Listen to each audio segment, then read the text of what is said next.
उसकी दोस्त सुजाता वोट डालने के लिए अपनी अपनी बारी का इंतजार कर रही हैं।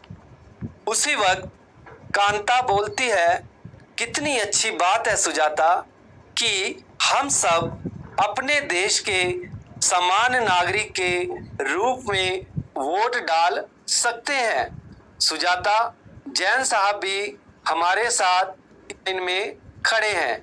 बच्चों, जैन साहब यहाँ पर कांता के मालिक हैं, जहाँ पर वह काम करने जाती है। कांता वोट डालते वक्त कहती है कि मैं तो उसे वोट दूंगी जिसने हमारे मोहल्ले में पानी की पाइप लगाने का वादा किया है।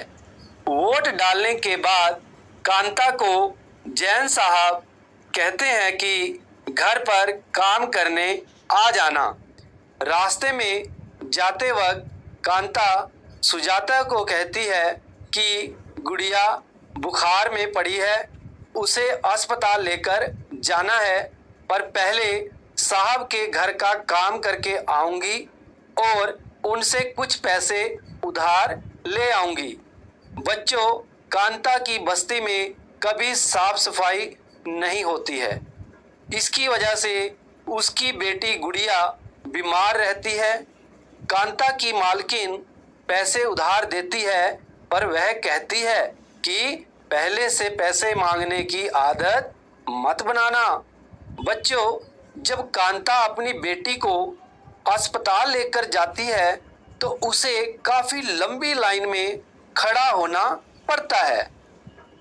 वह सोचती है, जैन मैडम और जैन साहब वोट डालने के लिए लाइन में खड़े तो होते हैं, पर अपने बच्चों के इलाज के लिए उन्हें लाइन में नहीं लगना पड़ता है। बच्चों, कहानी का प्रारंभ कांता के वोट देने की लाइन में खड़े होने से होता है। आपने अपनी पुस्तक में दिए गए चित्र में देखा होगा, जो कांता के साथ लाइन में खड़े हैं उसमें कांता अपने मालिक अशोक जैन को पहचान लेती है और अपने पड़ोसी छोटे लाल को भी। बच्चों, भारत जैसे एक लोकतांत्रिक देश में सब वयस्कों को मत देने का अधिकार है, चाहे उनका धर्म कोई भी हो, शिक्षा का स्तर या जाति कुछ भी हो, वे गरीब हो या अमीर हो। इसे ही सार्वभौमिक वयस्क मताधिकार कहा जाता है और यह सभी लोकतंत्रों का आवश्यक पहलू है। सार्वभौमिक वयस्क मताधिकार का विचार समानता के विचार पर आधारित है, क्योंकि यह घोषित करता है कि देश का हर वयस्क स्त्री पुरुष, चाहे उसका आर्थिक स्तर या जाति कुछ भी क्यों ना हो, वह एक वोट का हकदार है। कांता वोट देने के लिए बहुत उत्सुक है और यह देखकर बहुत खुश है कि वह अन्य सब के बराबर है, क्योंकि उन सब के पास भी एक ही वोट है। जैसे जैसे दिन बीतता जाता है, कांता के मन में समानता के वास्तविक अर्थ के बारे में शंका होने लगती है। बच्चों, आपने चित्र में देखा होगा कि कांता एक झोपड़पट्टी में रहती है और उसके घर के पीछे एक नाला है। उसकी बेटी बीमार है, परंतु वह अपने काम से एक दिन की भी छुट्टी नहीं ले सकती, क्योंकि उसे अपने मालिक से बच्चे को डॉक्टर के पास ले जाने के लिए पैसे उधार लेने हैं। घरेलू कामों की नौकरी उसे थका देती है और अंततः उसके दिन की समाप्ति फिर लंबी लाइन में खड़े होकर होती है। सरकारी अस्पताल के सामने लगी यह लाइन उस लाइन से भिन्न है जिसमें वह सुबह लगी थी, क्योंकि इस लाइन में खड़े अधिकांश लोग गरीब हैं। बच्चों, कांता उन बहुत से लोगों में से एक है जो भारतीय लोकतंत्र में रहते हैं और जिन्हें मत अधिकार प्राप्त है, लेकिन जिनका दैनिक जीवन और कार्य करने की स्थितियां समानता से बहुत दूर है। निर्धन होने के अतिरिक्त भारत में लोगों को अन्य अनेक कारणों से भी असमानता का सामना करना पड़ता है। अब हम दो कहानियों को पढ़ेंगे और समझेंगे। यह दोनों ही वास्तविक घटनाओं पर आधारित हैं और भारत में होने वाली विभिन्न प्रकार की असमानताओं पर प्रकाश डालती हैं। भारत में सामान्यतः प्रचलित असमानताओं में से एक है जातिगत व्यवस्था। यदि आप ग्रामीण भारत में रहते हैं तो जातिगत पहचान का अनुभव शायद बहुत छोटी आयु में ही हो जाता है। यदि आप भारत के शहरी क्षेत्र में रहते हैं तो शायद यह सोचेंगे कि लोग अब जात पात में विश्वास नहीं करते, परंतु जरा एक प्रमुख समाचार पत्र के वैवाहिक विज्ञापन के कॉलम को देखिए तो आप पाएंगे कि उच्च शिक्षा प्राप्त शहरी भारतीयों के दिमाग में भी जाति कितनी महत्वपूर्ण है। आपकी पुस्तक में वैवाहिक विज्ञापनों में जाति की सूचना देने वाले कुछ अंश दर्शाए गए हैं। इनमें आप देख सकते हैं कि किस तरह उच्च शिक्षा पाने वालों के दिमाग में भी जाति कितनी महत्वपूर्ण होती है। कहानी के ऊपर आते हैं। कहानी में स्कूल जाने वाला एक दलित बच्चा है। बच्चों, दलित एक ऐसा शब्द है जो निचली कही जाने वाली जाति के लोग स्वयं को संबोधित करने के लिए प्रयोग में लाते हैं। दलित का अर्थ होता है कुचला हुआ या टूटा हुआ, और इस शब्द का इस्तेमाल करके दलित यह संकेत करते हैं कि पहले भी उनके साथ बहुत भेदभाव होता था और आज भी हो रहा है। ओम प्रकाश वाल्मीकि एक प्रसिद्ध दलित लेखक हैं और अपनी आत्मकथा जूठन में वे लिखते हैं, स्कूल में दूसरों से दूर बैठना पड़ता था, वह भी जमीन पर। अपने बैठने की जगह तक आते आते चटाई छोटी पड़ जाती थी। कभी कभी तो एक कदम पीछे दरवाजे के पास बैठना पड़ता था, जहां से बोर्ड पर लिखे अक्षर धुंधले दिखते थे। कभी कभी बिना कारण पिटाई भी कर देते थे। जब वे कक्षा 4 में थे, प्रधानाध्यापक ने ओम प्रकाश से स्कूल और खेल के मैदान में झाड़ू लगाने को कहा। वे लिखते हैं, लंबा चौड़ा मैदान मेरे वजूद से कई गुना बड़ा था, जिसे साफ करने से मेरी कमर दर्द करने लगी थी। मुंह के भीतर धूल घुस गई थी।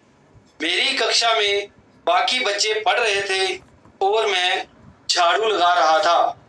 हेडमास्टर अपने कमरे में बैठे थे, लेकिन निगाह मुझ पर टिकी थी। पानी पीने तक की इजाजत नहीं थी और पूरा दिन मैं झाड़ू लगाता रहा। स्कूल के कमरों की खिड़की दरवाजों से मास्टर और लड़कों की आंखें छिपकर तमाशा देख रही थी। ओम प्रकाश से अगले 2 दिनों तक स्कूल और खेल के मैदान में झाड़ू लगवाई जाती रही और यह क्रम तभी रुका जब उधर से गुजरते हुए उसके पिता ने अपने बेटे को झाड़ू लगाते देखा। उन्होंने शिक्षकों का साहसपूर्वक सामना किया और ओम प्रकाश का हाथ पकड़कर स्कूल से बाहर जाते हुए ऊंचे स्वर में सबको सुनाते हुए कहा, मास्टर हो इसलिए जा रहा हूं, पर इतना याद रखिए मास्टर यह यहीं पढ़ेगा और इसी मदरसे में पढ़ेगा, और यह ही नहीं इसके बाद और भी आएंगे पढ़ने के लिए। बच्चों, दूसरी कहानी एक ऐसी घटना पर आधारित है जो भारत के एक बड़े शहर में घटी और देश के अधिकांश भागों में ऐसा होना एक सामान्य बात है।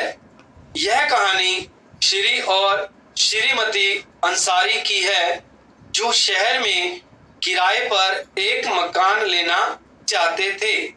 वे पैसे वाले थे, इसलिए किराए की कोई समस्या नहीं थी। वे मकान ढूंढने में मदद लेने के लिए एक प्रॉपर्टी डीलर के पास गए। डीलर ने उन्हें बताया कि वह कई खाली मकानों के बारे में जानता है जो किराए पर मिल सकते हैं। पहला मकान देखने गए अंसारी दंपत्ति को मकान बहुत अच्छा लगा और उन्होंने मकान लेने का निर्णय कर लिया। जब मकान मालकिन ने उनके नाम सुने तो बहाने बनाने लगी कि वह मांसाहारी लोगों को मकान नहीं दे सकती। प्रॉपर्टी डीलर ने उनसे कहा, क्या वे अपना नाम बदलकर श्री और श्रीमती कुमार रखना चाहेंगे? वे ऐसा करने को इच्छुक नहीं थे। उन्होंने कुछ और मकान देखने का निश्चय किया। अंत में लगभग 1 महीने के बाद एक मकान मालकिन मिली जो किराए पर मकान देने को तैयार थी। बच्चों, अब तक आप यह समझ गए होंगे कि कुछ लोगों के साथ असमानता का व्यवहार बस इस कारण होता है कि उनका जन्म किस जाति, लिंग या धर्म में हुआ और वह उच्च वर्ग के हैं या मध्यम या निम्न वर्ग के। ओम प्रकाश वाल्मीकि और अंसारी दंपत्ति के साथ असमानता का व्यवहार जातिगत और धर्मगत कारणों से हुआ। बच्चों, जब लोगों के साथ असमानता का व्यवहार होता है तो उनके सम्मान को ठेस पहुंचती है।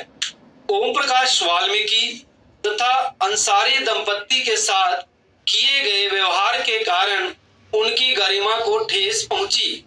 ओम प्रकाश वाल्मीकि को उनकी जाति के कारण स्कूल में झाड़ू लगवाकर शिक्षकों और छात्रों ने उनके सम्मान को बुरी तरह आहत किया और उन्हें यह महसूस कराया कि वह विद्यालय के अन्य छात्रों के समान नहीं है।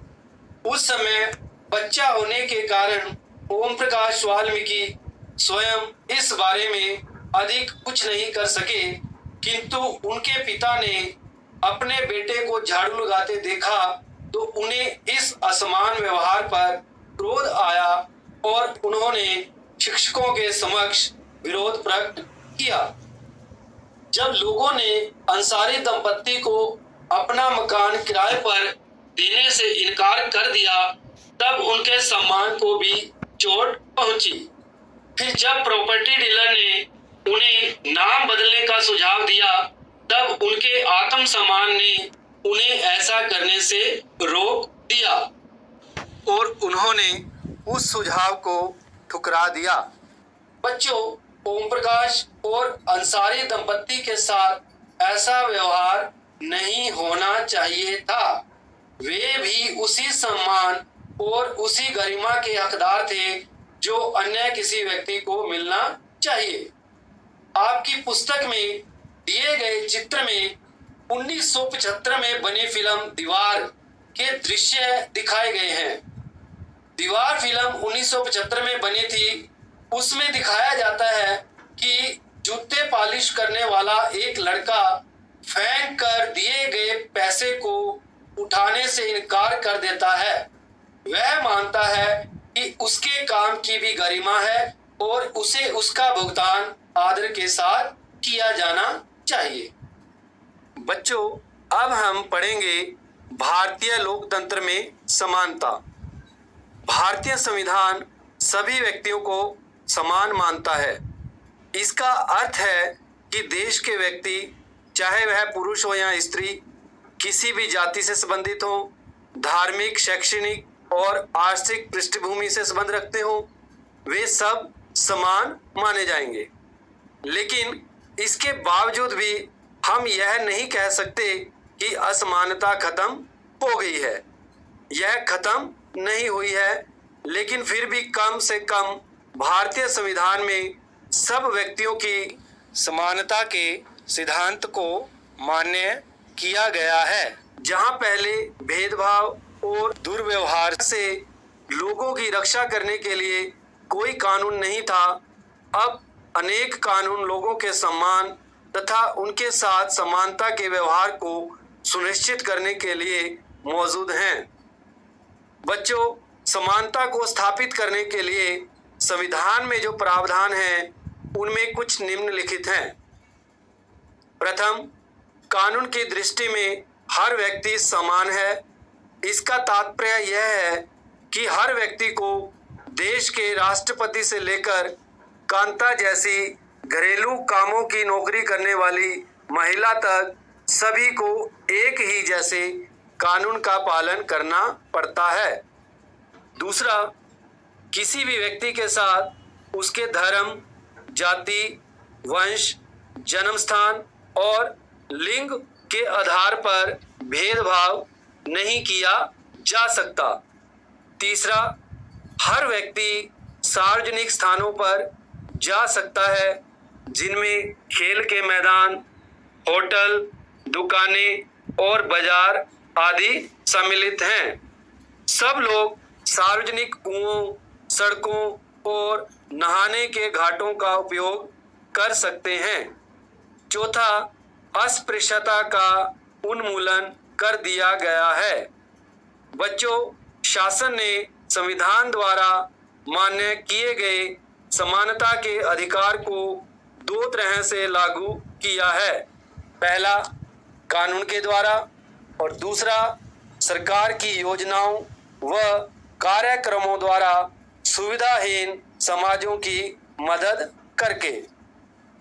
बच्चों, भारत में ऐसे अनेक कानून हैं जो व्यक्ति के समान व्यवहार प्राप्त करने के अधिकार की रक्षा करते हैं।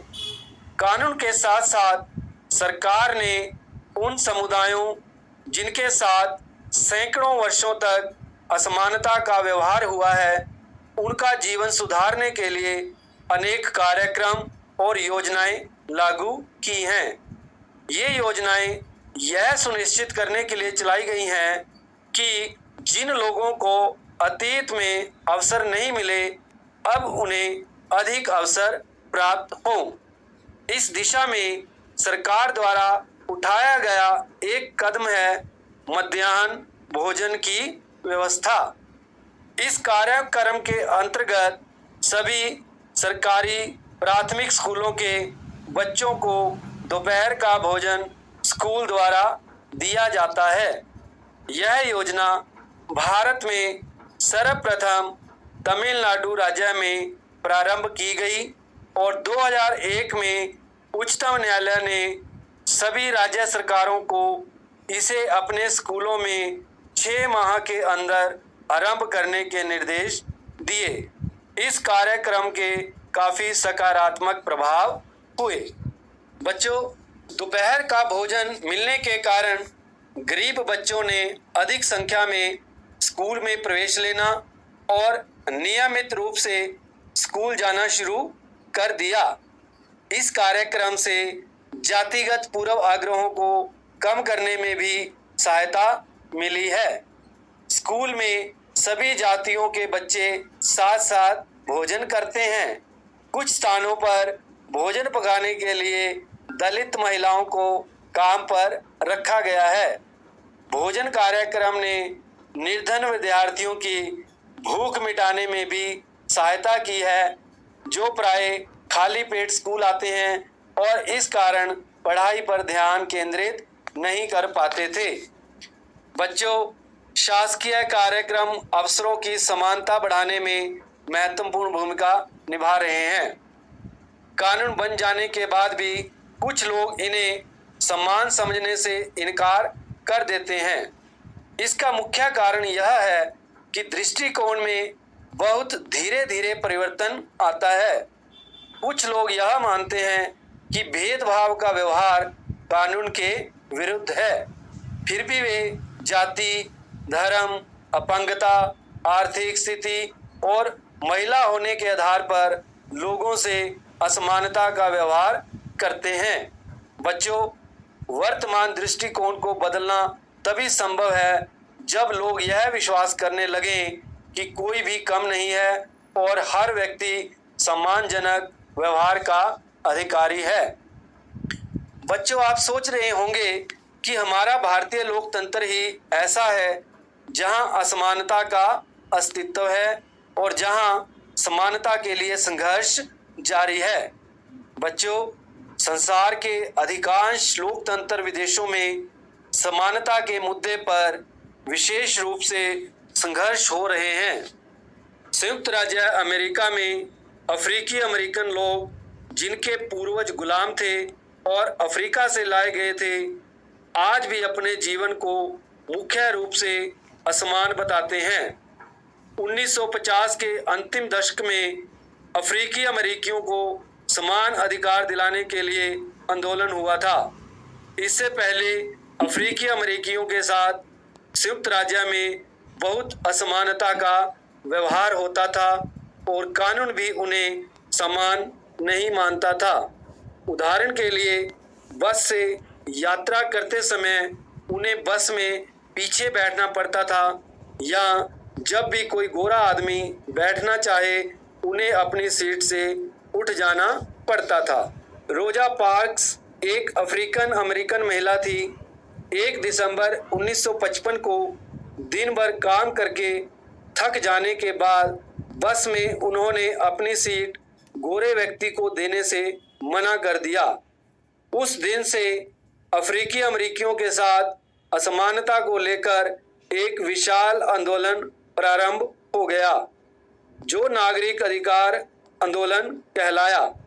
1964 के नागरिक का अधिकार अधिनियम ने नस्ल, धर्म और राष्ट्र मूल के आधार पर भेदभाव को निषेध कर दिया। इसने यह भी कहा कि अफ्रीकी अमेरिकन बच्चों के लिए सब स्कूलों के दरवाजे खोले जाएंगे और उन्हें उन अलग स्कूलों में नहीं जाना पड़ेगा। इतना होने के बावजूद भी अधिकांश अफ्रीकी अमेरिकन गरीब हैं। अधिकतर अफ्रीकी अमेरिकन बच्चे केवल ऐसे सरकारी स्कूलों में प्रवेश लेने को ही समर्थ रखते हैं जहां कम सुविधाएं हैं और कम योग्यता वाले शिक्षक हैं, जबकि गोरे विद्यार्थी निजी स्कूलों में जाते हैं या उन क्षेत्रों में रहते हैं जहां के सरकारी स्कूलों का स्तर निजी स्कूलों जैसा ही ऊंचा है। भारत के संविधान के अनुच्छेद 15 के अंश धर्म, मूलवंश, जाति, लिंग या जन्म स्थान के आधार पर विभेद का प्रतिषेध। राज्य किसी नागरिक के विरुद्ध केवल धर्म, मूलवंश, जाति, लिंग, जन्म स्थान या इनमें से किसी के आधार पर कोई विभेद नहीं करेगा।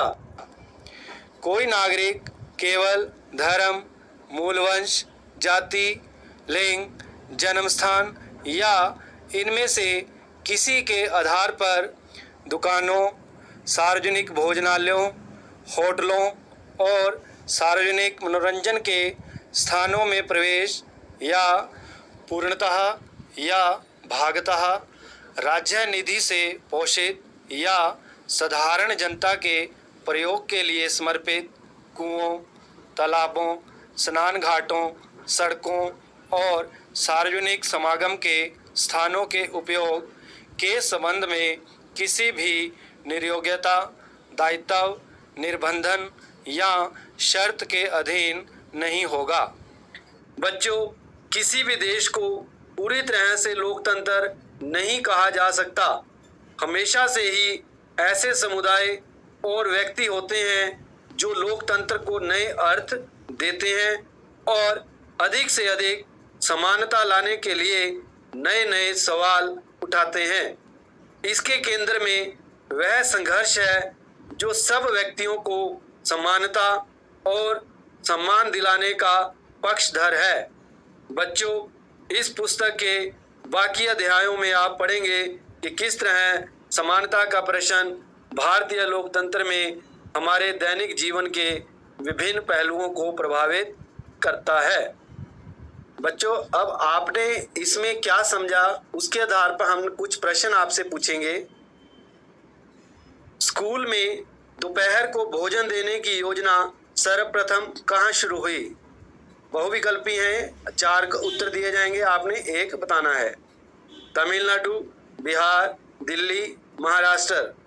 तो आप जानते ही हैं कि ये भोजन वाली जो मिड डे मील वाली जो योजना है वो सबसे पहले तमिलनाडु में शुरू की गई। अमेरिका में धर्म, नस्ल और राष्ट्रीय मूल के आधार पर भेदभाव का निषेध कब हुआ? इसमें आपको साल बताना है। 1995, 1964, 1993, 1992। तो आपने अभी सुना होगा, तो इसका उत्तर है 1964। प्रश्न नंबर 3, भारत के किस अनुच्छेद में धर्म, मूल, वंश, जाति, लिंग या जन्म स्थान के आधार पर विभेद प्रतिषेध हुआ? तो आपने उसमें अनुच्छेद का नाम बताना है, कौन सा है? 16, 17, 14, 15। तो ये बात अनुच्छेद 15 में कही गई है। भारत सरकार ने विकलांगता अधिनियम कब स्वीकृत किया था? तो इसके ऑप्शन है 1995, 1994, 1993, 1992। तो इसका आंसर हुआ 1995। अब अंतिम प्रश्न है, लोगों के साथ असमानता का व्यवहार क्यों होता है? नंबर 1, जाति लिंग के आधार पर, ऊंच नीच के आधार पर, धर्म के आधार पर या सभी? तो आंसर, आपने जब किताब पढ़ी, लेसन को पढ़ा, तो उसमें आपने देखा कि कई ऐसी बातें थी। तो इसका मतलब ये सारी चीजें हैं जिसके आधार पर भेदभाव किया जाता है। तो इसका ऑप्शन होगा सभी। तो इसी के साथ हमारा जो ये पाठ है समाप्त हुआ। धन्यवाद।